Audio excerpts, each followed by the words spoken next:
Hey, everybody. Welcome back to the Unemployable podcast. I'm Jeff Dudan. If you studied computer science at Oregon State and leveraged those learnings to co-found a tech-enabled answering service known as Answer Connect, if you realized that small business owners struggled to collect payments, leading you to create the invoice collection automation business Invoice Sherpa, where you realized the only thing small business needed more than payments was new customers, leading to his founding of the innovative, revolutionary CRM, GoHighLevel. Your name can only be the incredible, the ingenious Shaun Clark. Welcome, sir. Thanks for having me. It's great to be here. Is it all true? I hope so. Sounds right. You know, but when you go to large language models, sometimes they create things that don't exist. I've had that before. It's telling you something about somebody that's not true, but I think I heard all of that fall out of your mouth on a podcast. Yeah, you got your facts straight, so that's good. Awesome.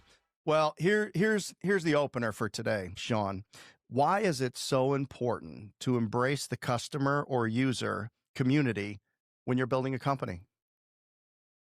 Well, in our case, I mean, it was pretty awesome because we got an opportunity not just to serve a customer base, but also to serve a customer base who knew what they wanted and what they wanted built. And so for us, it gave us an opportunity to really work with a collection of experts. So instead of us trying to figure out what they needed or wanted, they already knew all of that. And so all we had to do was sit back and listen. And we got an opportunity to do what we like to do, which is build a lot of software.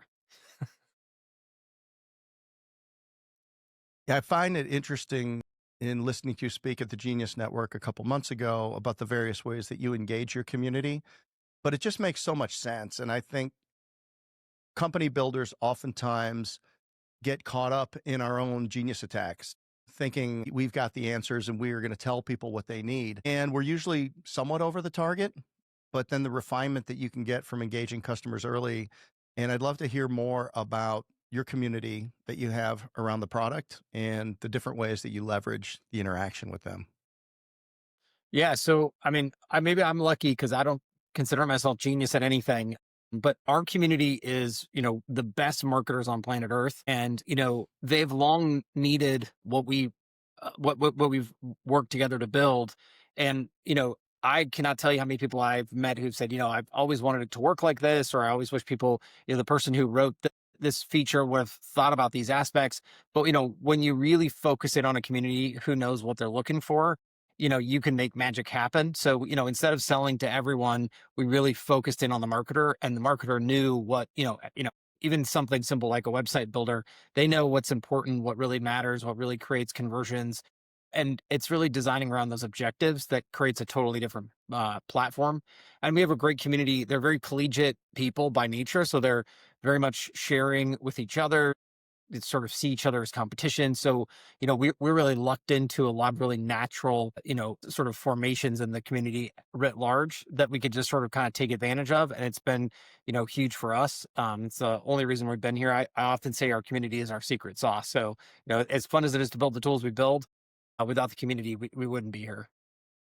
So did you build website out, meaning starting at the destination and then figuring out how to land people there versus starting at the front end of it and then figuring out how to get people to a website?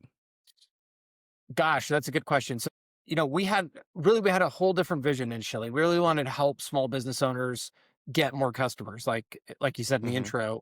But it's the path by which you get there that was radically different for us. So initially, we did what everybody else probably tries to do. We tried to sell to the small business owners themselves.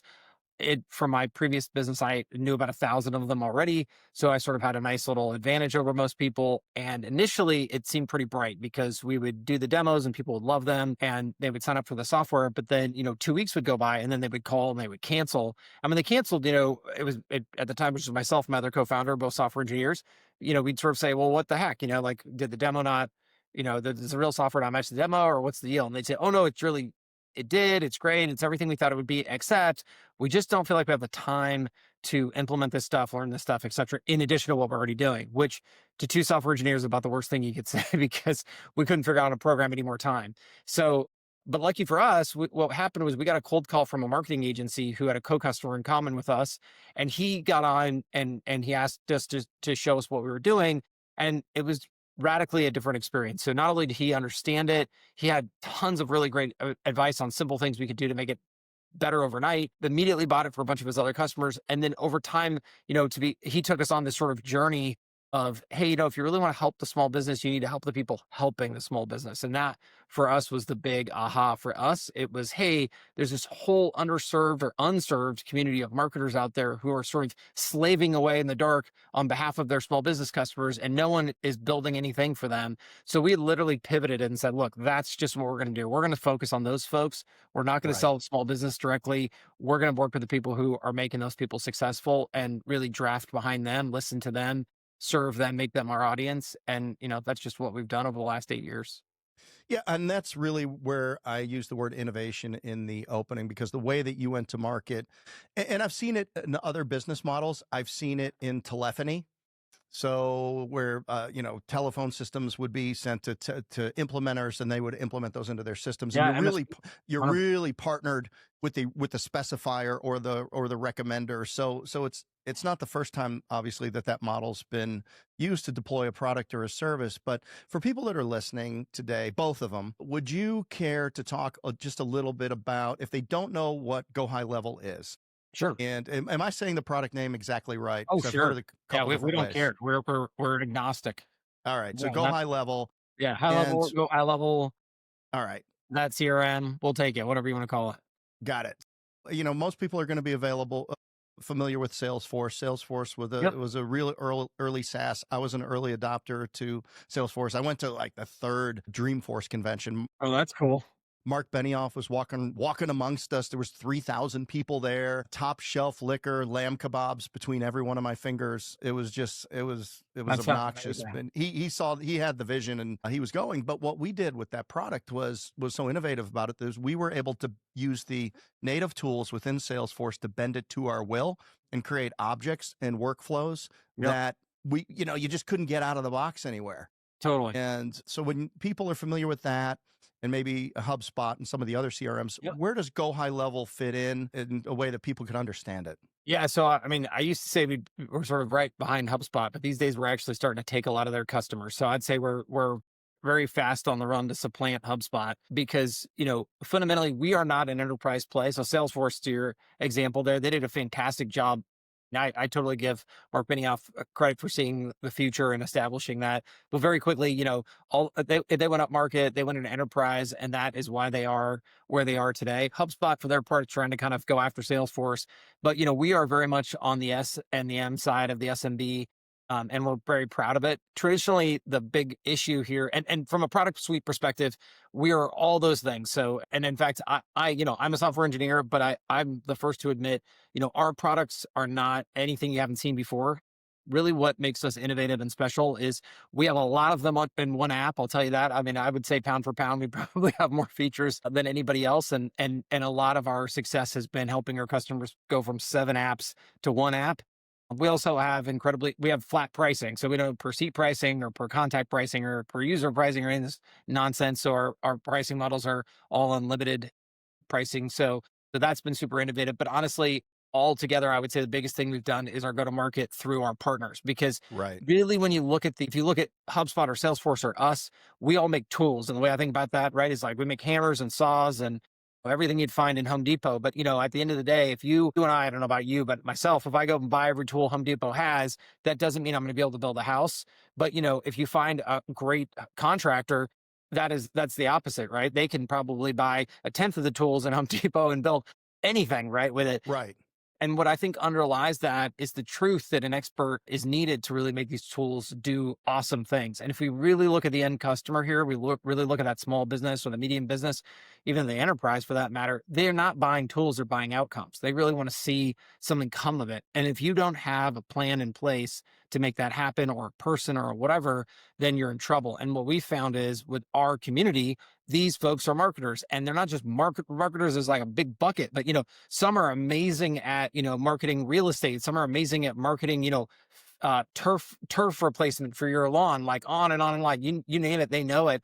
And some of these people have been in these industries for 30 years. So really what our mission is to help enable those people with these tools, because the people they serve they're looking for outcomes. And that's what makes us different. We're really focused on helping the end customer get the right outcome through our partners. We're not Mhm. just interested in selling a bunch of tools.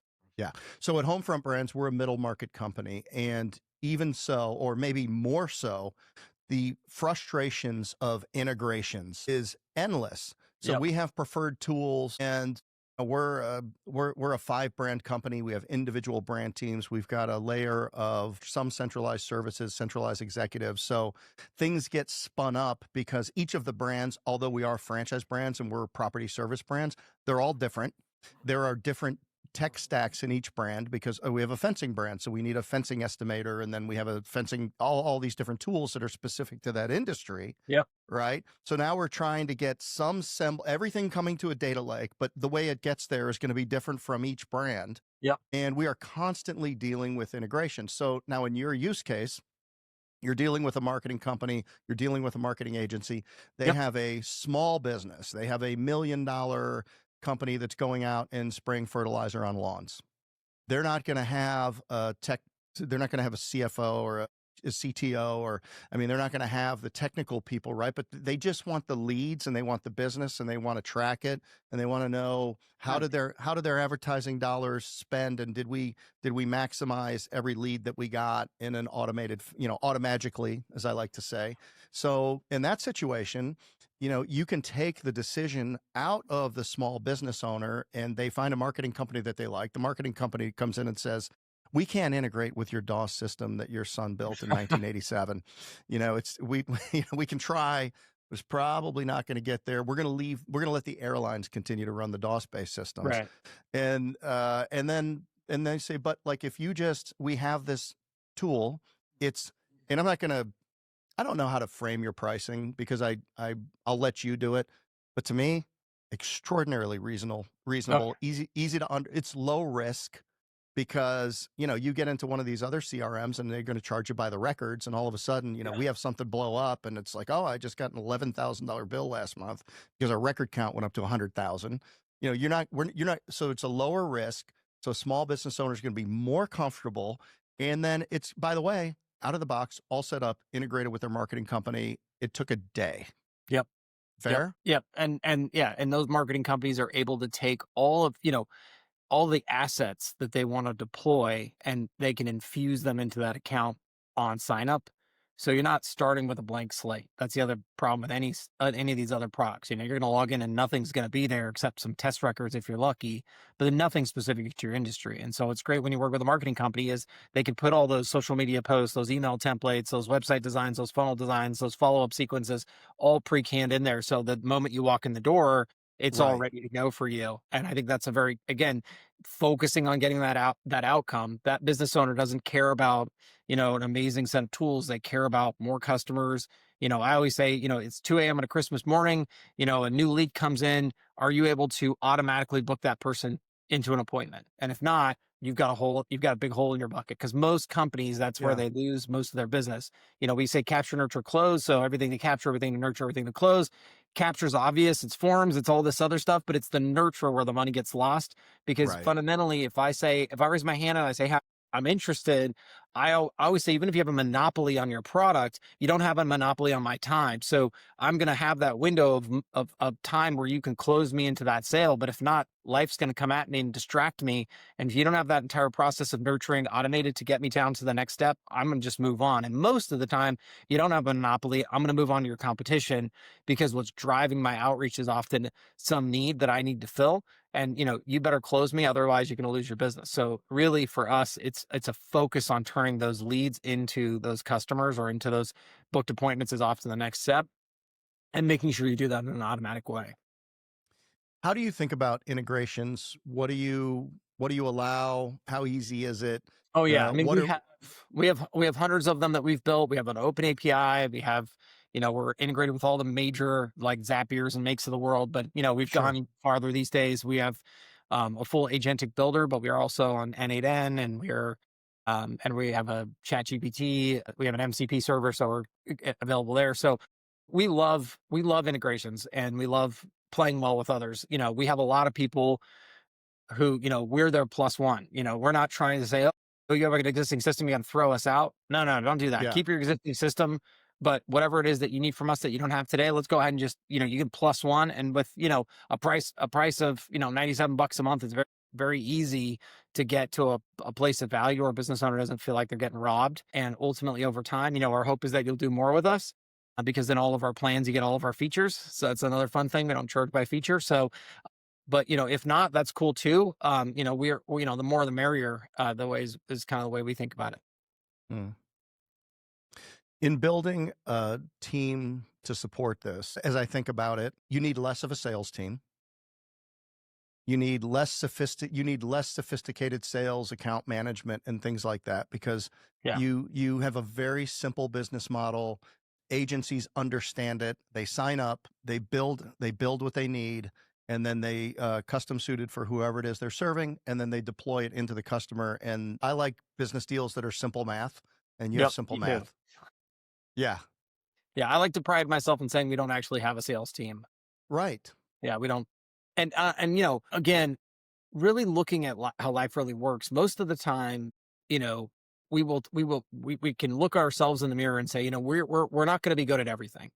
Hmm. But for some reason, when tech companies come on the scene, they sort of take the opposite approach. Like, no, no, no, we're gonna be selfish and own it all. We're gonna be the best salespeople and the best account managers and the best software engineers. But I think the reality is that if you really truly look out in the world, even if you had unlimited money, I always say you could not buy the creativity that people will come up with on their own.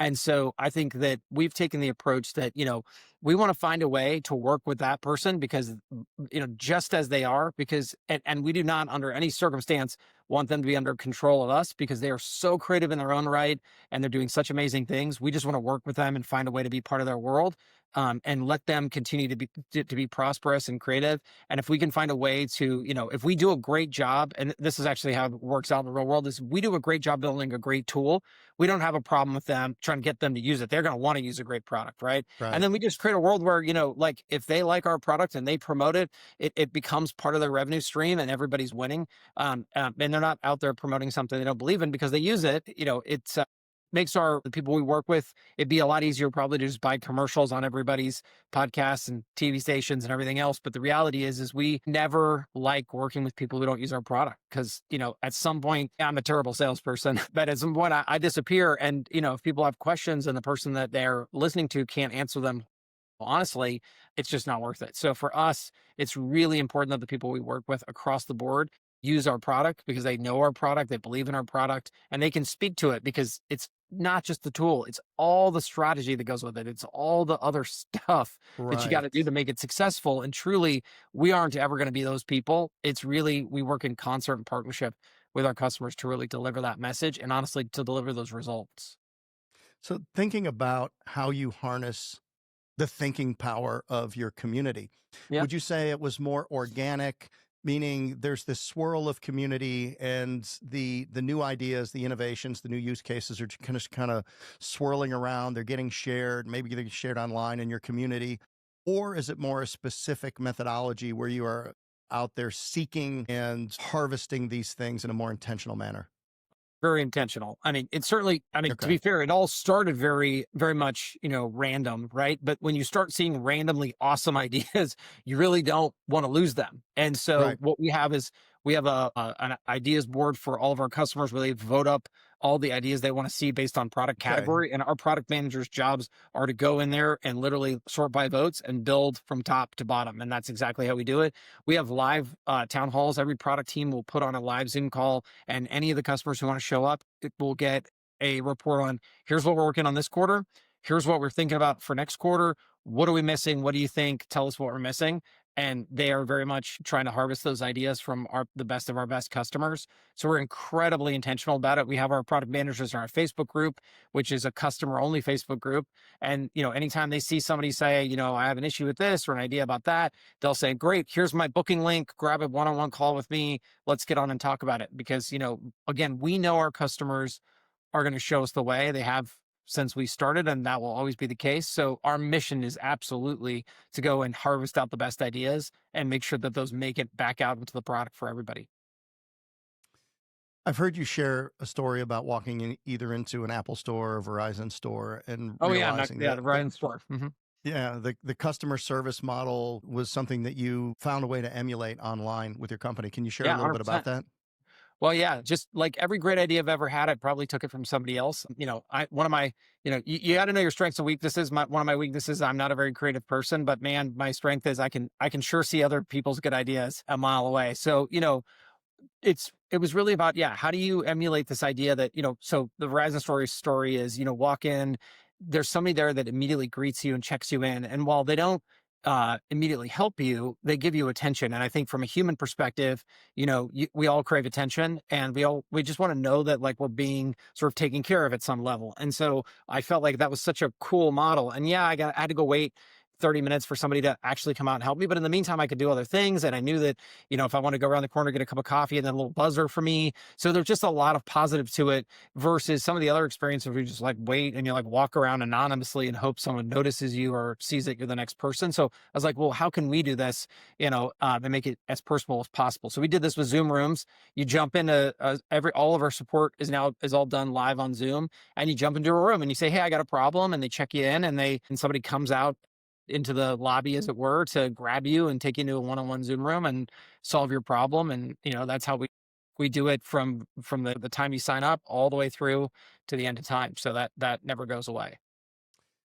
Customers, though, get put in a room to wait with other customers. Yes.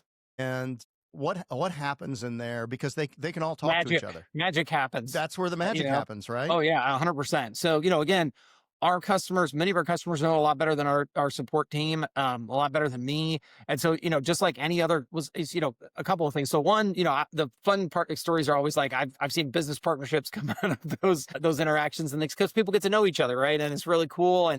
And then sometimes people will find out that they like live down the street from somebody else in the room. So these are kind of fun things, right? But also they'll help other customers because maybe you had that problem a month ago, and you can save that person a 30-minute wait or whatever it might be in order to get in and out of there quickly.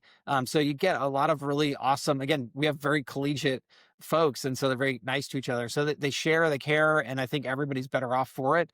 But yeah, if it just so happens that nobody in the room can randomly help you, we'll always have a team there to help you 24/7, 365. Do you have an idea of what percentage of issues get solved before they ever get to one of your support people in I that room? don't actually. That's a great question. I have no idea, but I do know my bet is a tremendous number because I can certainly see it in the Facebook group. The Facebook group is Right. very similar. A lot of people will say, "Hey, I'm just having this issue. Has anybody ever seen this?" Or and the best ones are the ones that I know are almost better off in the Facebook group, where it's not like a technical issue. It's like, hey, I'm trying to serve this type of business, or I'm trying to achieve this certain type of outcome for this person. Has someone else done it? And it's really beautiful to watch people come in and give this great advice that's based on expertise, experience, and it's more than just tech. It's strategy. It's many other things. It's not just click this button or hit this drop down. It's a much more rich and full experience.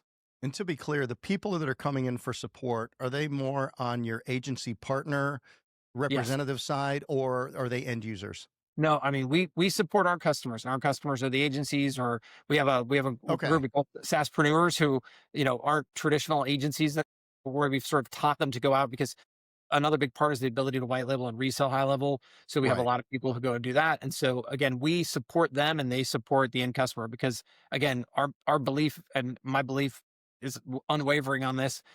Even if we could tell every business owner how to click every button to do whatever it is that they wanted to do, they don't actually know how to achieve their outcomes. And honestly, the more time they waste doing it, the worse they get at the thing they're already really good at, right? Yeah. I always give the example of the dentist, like if you sit down in the dental chair and you're ready to get your filling done, if the dentist says, I haven't really been doing a lot of dentistry recently, I've been really working hard on my marketing and I'm learning about this funnel thing and Google ads. All right, never mind. Let's get drilling. Like, I just don't think that's an enthusiastic feeling you're going to have. You really want that dentist to focus on their craft, but you also, you want them to do well as a business. So it's, they need to be working with a competent marketer and not trying to be a marketer on the side. It's not a side gig kind of thing. Intentionally or unintentionally, you've built a solutions focused environment versus a complaint centric environment. And people are working together and are, as opposed to having an end user customer calling and screaming at you saying it doesn't work, you've got people that are saying, how do I make this work? How do I make this work better? Yeah, Or %. how am I not holding my mouth right? So how has that business model impacted your ability to attract and retain talent? Well, I mean, yeah, I certainly think it's helped. I think we bring a lot of people in from our community over time, and I think that also is really cool because it not only shows that they are excited about being part of the team, but they also come in with a lot of sort of tribal knowledge that you could never, you couldn't put in a training course, you couldn't, you can't put on a resume or a job posting and get anybody who's qualified. There's just something so special about that. And so for us, that to me, that's the coolest part of it is that we're able to bring people through who, really want that opportunity because you find people who are on different spectrums. Like for me, I'm very technical. You'll find like lots of technical people who they don't want to be good at sales. That's not their deal. But man, they love setting systems up or making them work or and all of that. And so we love it when we get people like that from our community to join our team. It's pretty neat to watch. Hmm. You had 12 years at Answer Connect. Yeah, You that was left fun. there. Yeah, that was fun. And then Invoice Sherpa, though, small team. Just me. That's what I thought. Yeah, Just just you. me. Yep. Built a company and had 1,000 users. Yep. Yeah, that was really good experience. Good lessons too. Like don't run a company by yourself. Really bad idea. What happened to Invoice Sherpa today? I have no idea. So I sold originally I sold 90% of it and then eventually I sold the rest of it. I got to a point with that business where I personally and again back to the whole I'm not very creative. I didn't have a vision on how to take it bigger than I had taken it. It was awesome because it served a lot of small businesses and helped them do amazing things and I helped people not go bankrupt and I helped people make a lot more money than they were making before and that was exciting. But I couldn't figure out, I was an add-on to QuickBooks and Xero is where I got most of my customers.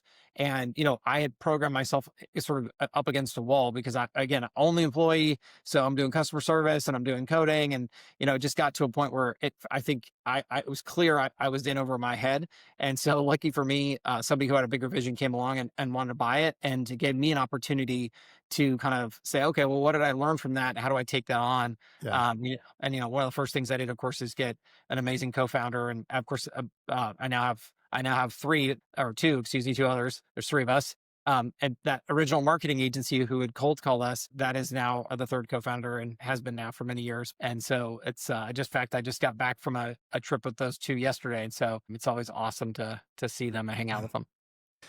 So you were 20 getting into the Answer Connect business thereabouts? I think I was 18 or 19. Yeah, I was in college at the time. Okay, so you got into a partnership situation there. Were there for 12 years. Yep. Then you get into you took your learnings there and you went to Invoice Sherpa and said, I'm gonna run this business all by myself. And you Yeah. grew it and had success with it. How did you take those partner and single operator learnings into how you structured a GoHighLevel? Because observationally, I mean, I built a company by myself for 25 years, all by myself. I had partners, and I bought over the first 10 years of the business, I bought the third partner out and the final partner out in 2004 after 10 years. And that unlocked for me the ability to change models and to commit to a bigger business. They just didn't have the risk tolerance. They didn't have the vision. And I converted then to a franchise model and over a 10-year period, opened up 240 locations in 37 states, sold that in 2019. And that was hard because while I had an Sounds executive hard. team and I did have them with some participation equivalents, I was 100% of the cap table Yeah. and 100% of the risk and 100% of the debt Sure. and say what you want to, you're really alone when you're the one that's writing the Oh yeah, checks. 100%. I Yeah. mean, Yeah. and then with my home front brands, I took a different approach. I went out to find the very best people that I could partner with in terms of executive team, brand presidents. And then we've grown, I think, much faster. And maybe it's done more than I could have ever possibly done on my own. But of course, I've given up some equity to do that. So what was your thinking going in? Did you when you started the product? Well, Yep. first, I mean, did you start it with the vision of it getting where it is today, or did you start with kind of a smaller use case? Oh And then yeah. and then how did you choose a partner and How did you think about that process? Sure. Yeah. I mean, I would be, I mean, if anybody in my shoes stood here and told you that they knew that they were going to be where they are, they're just lying to themselves or lying That's to right. you both. So, no, I mean, it is radically larger than I ever imagined it to be. And it's crazy to think that it's just getting started. But I knew out of the gate that I wanted a partner because it was absolutely lonely doing it by myself and very, very hard because I don't care how big you get, and I don't care what accolades you achieve. You're going to have some really crappy days, whether you like it or not. And I pride myself in saying that I have a lot of things I'm not very good at. And I have no intention at all of getting better at any of them. I hope to continue to be terrible at them all for the rest of my life because I think that it leaves a Mhm. lot of room for the things I do well. And to the extent that you don't do something well, you would be wise to find somebody who is awesome at what it is that you do poorly. And that is exactly what I did with this business. I would say what I learned from my first partner business is who you choose as a partner is extraordinarily important. And I would also say impossible to do with any sort of foresight in terms of perfection. We are all human. We are all going to do our best. There are unexpected things that happen. So when I first went into partnership on this business, I learned from my first partnership, which is, the divorce is messy. And unless Mhm. you plan for it ahead of time, there are going to be a lot of hard feelings and there are going to be a lot of, sadly broken friendships. And the best thing you can Yeah. do if you really want to partner with somebody is tell them how they're going to get out when they hate you and they want Right. to be done. And so that was something I really learned from my first partnership. So in this business, that's exactly what I did. I said, "Hey, I'm super excited about this opportunity, but here's the deal. Here's what you get when you get it. And when you're tired of this and you want to go, this is exactly how you get out. This is exactly what you get when you get out, and is exactly how it's going to go." And it was one page, and I'm not a lawyer, and and all that, but I wanted to really make it clear because when I was in that position myself, I didn't have that, and it made it incredibly difficult. And when really push came to shove, people get angry with each other, and there's a lot of Right. arguments, and there's a lot of vengeful tactics, and so I didn't want any of that. And so, fortunately for me, things went great, and that document is, long, water under the bridge, but I thought it was respectful to do. And I think it also help that person know what the deal was and they felt good about it. And so we didn't really have to think about it. And we were able to put our heads down and work very hard. Well, still doing it, but it worked out and it's been awesome. Good agreements up front, head off bad disagreements down the road. Yeah, 100%. Because everybody goes into it with their expectations and they're vastly and wildly different. And even one page is better than 100 pages, and it's 100 times better than 0 pages. Yeah, I'm with you 100%. But I'll tell you that came from a lot of hard knocks. So Oh, I yeah. mean, it's kind of hard to it's hard to explain to people. And it's the sad truth is I have seen at least 100 people since we started this business sort of do the same thing. They come to me, sort of excited. Oh, we're going to merge our agencies together. We're the best of friends, and then a year later, they're just mortal enemies, and they're trying to rip it all apart again. And I don't blame them for doing what they did. And I've seen some great partnerships, just like I have with my partners, but it's just understanding that, look, great things can happen, but so can terrible things. So just write it up to begin with so everybody's happy, or at least knows how they're going to get out, knows what their deal is, and doesn't feel cheated at some point, in the end, which is tends to be where it goes if you don't do it right. Is your main metric users? No, not really. I mean, yes, there's definitely that's definitely like a tangential, but we look a lot at revenue per customer Okay. generated because we don't want to sell tools. We want to sell outcomes, even for our customers. We want our customers to build a business around our product because if they have a good business, their customers are going to have a great business. So for us, it's really making sure that they're making money off the features that we're putting out. That to me is, and this is why we don't have per user pricing or per feature pricing or anything else, Okay. because we're not really there to like trick people into, getting on board with something. We really very much believe that like we just put out two new big features today, and they are absolutely representative of what our customers asked us to do. But what will tell me they're being successful is that I see our customers go out and make sales based on those features. And so for me, it's really about revenue generated per customer. How do you size the business? I'd love to give the audience just a sense of what I heard at the Genius Network in terms Sure. of the growth that you've had. Yeah. and just the, whether it's users or anything like over the Oh, last few sure. Yeah. years, So and then we serve where you guys are. about 3 million in businesses today. I mean, we're actually larger. We're larger than HubSpot by customer count. I mean, we're second only to Salesforce Wow. these days. Yeah, that's absolutely incredible. International. Very much so, 60 countries or something. And, that was without trying. So, and again, it owes everything. I owe this all to my customers. I take no credit for this, but what we are doing is learning from that. And very quickly, uh, on the warpath, we put in a lot of translations, and then you learn very quickly that translations are only a drop in the bucket. You also got to do taxes. You've got to do payment methods. You've got to do all Right. kinds of things. But we have a huge force of people now dedicated solely just to making sure that we're able to sort of rise to the international occasion and give the same exact level of opportunity outside the US as we have inside the US. When you go to a new country, do you retain local people there in advisory, or do you hire local people there? How do you do it? Good question. So we're on that journey today. So one thing that's we've already noticed is with our model, you name a country, I've already got lots of people there who know who we are, who have figured out a way to jury rig what we have into something that's working for them. So we absolutely go to those people and say, okay, what can we do to make your lives easier? And that's more on the product side and the technical side, right? Then what we did is we actually we do a lot of events around the US. And this last year we went international. So we went to Dubai, we went to the UK, we went to Australia. There's somebody else in there I'm missing.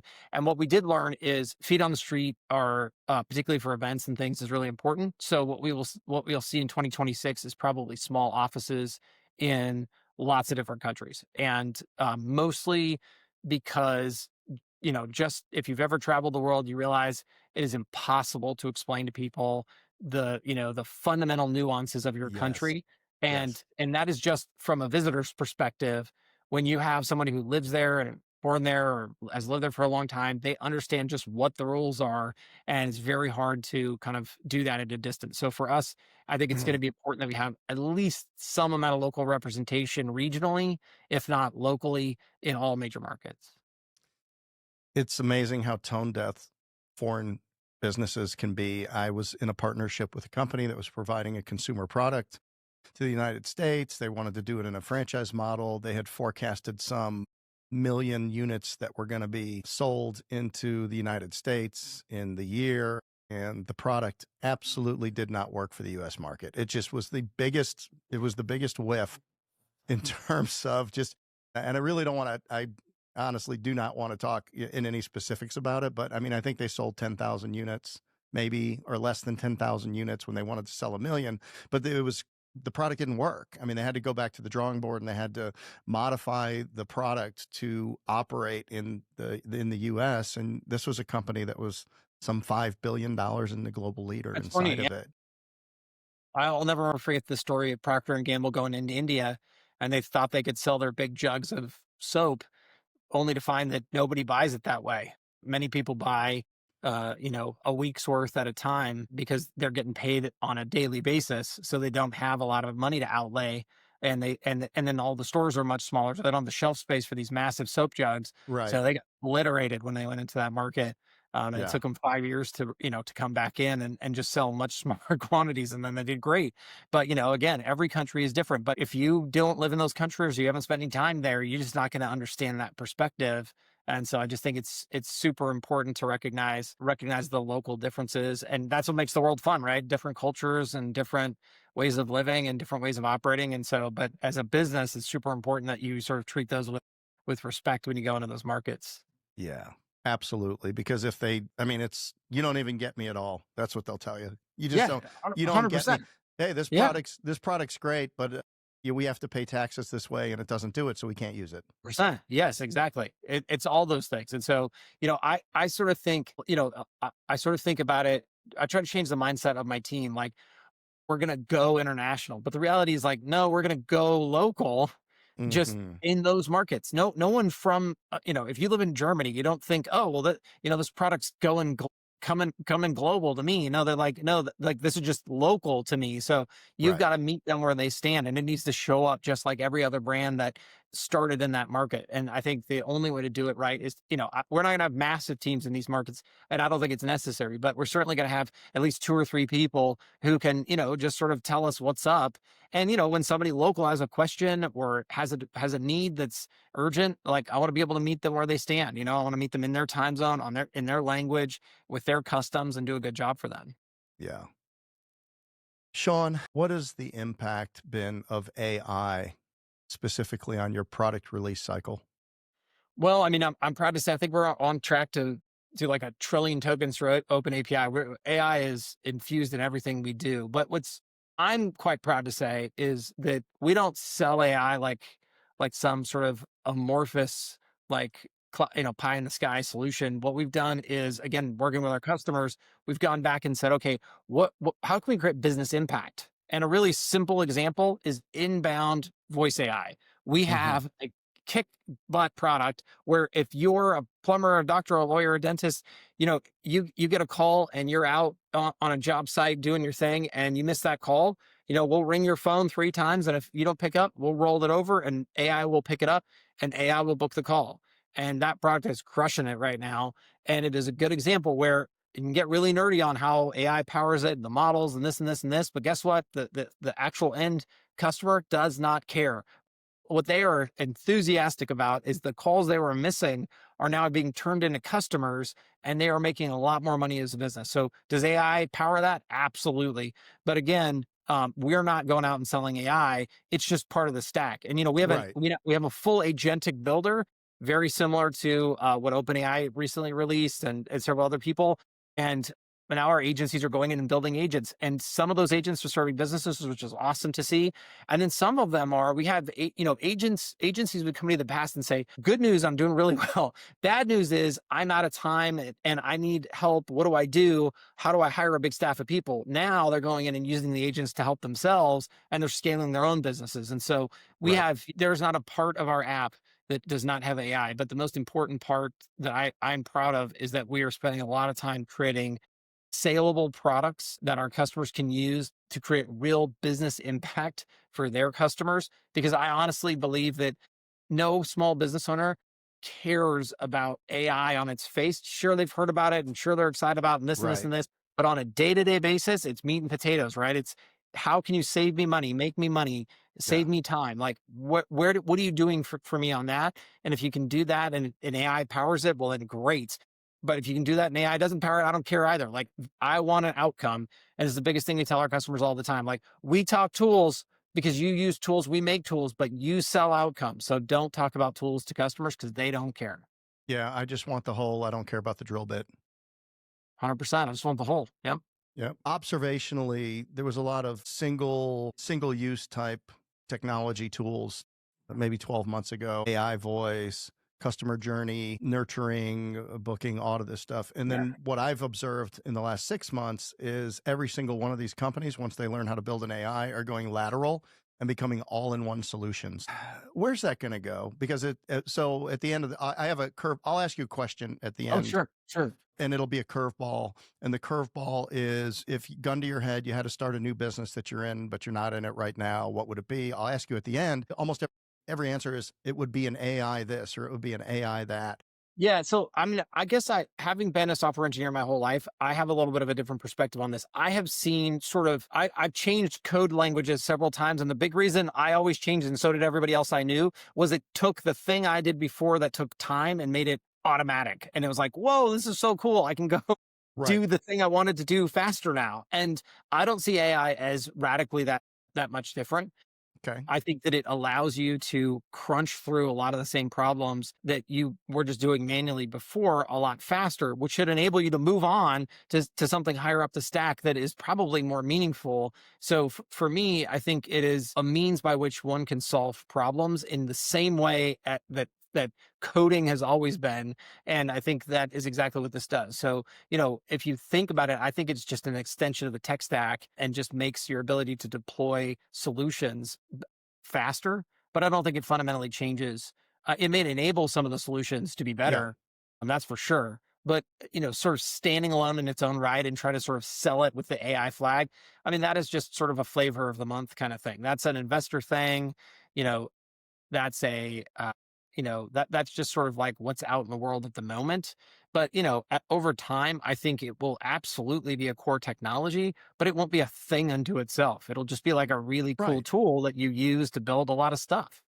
Yeah, like, I mean, the way I've looked at this is it's like dropping the baking soda in the vinegar, and you get this big fuzz up, right? We're in the middle of the big fuzz, and then everything's going to calm down a little bit, and that's just going to be the way it's going to be from then on. I don't Yeah. think, until the 100%. robots come get us, but that's That's coming. I Yeah, yeah. mean, yeah. So, but I think, so I look at, and then the question is there going to be, like there always seems to be, a smaller number of winners in the tech space, because there's a million startups right now to Sure. do a Yeah. thing, and every kid, I mean, I have a promotion team around this podcast, around some of the things I do. I've got a small team, and we had an AI expert on, that was great. His name was Jeff Woods. It was on the podcast. I sent it out to all of our employees, and I said, tell me how you're going to use what we learned on this podcast in your job. Mandatory assignment. They all sent it back to me using the tool and methodology. So I had great responses coming back to me, and they were like, this is going to change my job. So like in Yeah. 1 week, we've raised our capabilities. And Yeah. then one of the people went out and built a tool that actually incorporated it. And then now we are using that within the company here. Yeah, So, 100%. That you that's know, that's exactly what I think this enables people to do. It yeah, just it creates accessibility. I mean, I just I watched it. I just ran into a guy the other day who is creating a weather model for his business using it, and it's not the AI doesn't know what it is he needs. He has the expertise and the experience. He right, feeds the data in, and he's training it to give him back the analysis that he needs. But his analysis, that he knows what it's supposed to look like, so it's him that makes that magic happen. But then that model, once it's created, I mean, will be given out to thousands of people, and they'll be able to make really good safety decisions based on that. But sure, AI didn't do that. He did it. He just did it with a really cool tool, right? And and I think this is just about an evolution of the tool set. I think it has yeah, very little to do with it by itself. Does not do much. In fact, it's funny, in the investor community. I was just at an investor meeting yesterday, and there's this big fear, like, AI is going to supplant some of the sort of traditional SaaS companies. But I think it's just foolishness, because the number of people are going to whip up their own tools, they're going to be extensions and deviations, but you also need all the data.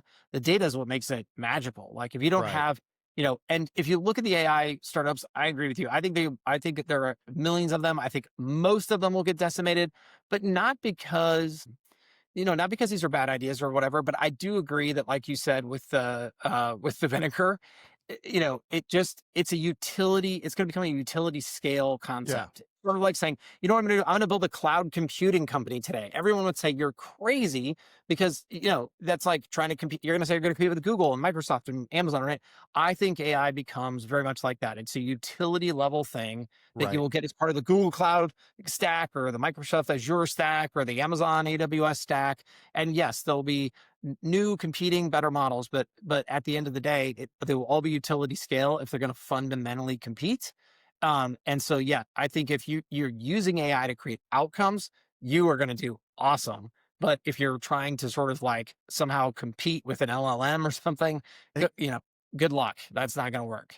Yeah, and so I've started building my own tools in chat and my own GPTs, and and then you build one and you're like, oh, okay, and then the next one you build quicker, next one you build quicker. Then I get on the phone with some consultant, right, and they're like, well, we can do this for you, and we can do this for you, and now I'm thinking, yes, you can, but I can probably take a good whack at that myself in about 15 minutes. Yeah. Yeah. So And I think, but if you think about that sort of in holistically, I think in this moment, there's a lot of, ooh, I can build that.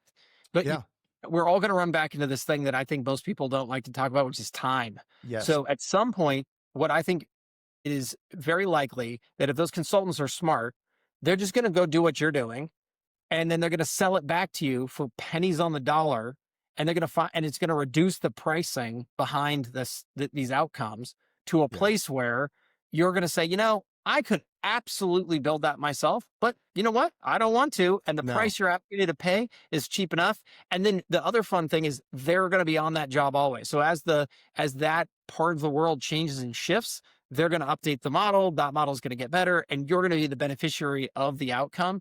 but at Yeah. a price that, we're just in this funny middle section, I think, today, where you're absolutely right. You can go out and build a better outcome for yourself today for a lot less money because they haven't gotten onto the fact that that's what they should be doing. But I Right. think that's where the world goes. You're just going to get right back to the fact that the thing you paid a lot of money for yesterday is now a tenth of the price because there's AI behind powering that outcome. But you're winning, they're winning, everyone's winning at the end of the day in my book, because now we're just getting that same stuff for a lot less money and probably a lot faster. Yeah, and it's helped us to sort out who the vendors are that are likely to win. If they've been in the business for a long time, they've got a huge database set behind it. They've got a Yep. huge user base. And that what they've done is just they've taken a really good product and a really good idea, and then they've been very smart about applying the AI to it and making the product even more valuable. Exactly. I have 260 franchise owner groups, and we buy technology for the whole banana, right? So we've got to make Works. sure that number one, the price is going to fit inside the tech stack, or if it's something we want to invest in because we think it's going to drive revenue. So we've got the economic consideration of it. But you look at these things and it's like, this one appears to be the same as the other one. This one, A was built in somebody's bedroom last week, and they're trying to charge you, $75,000 a month for it.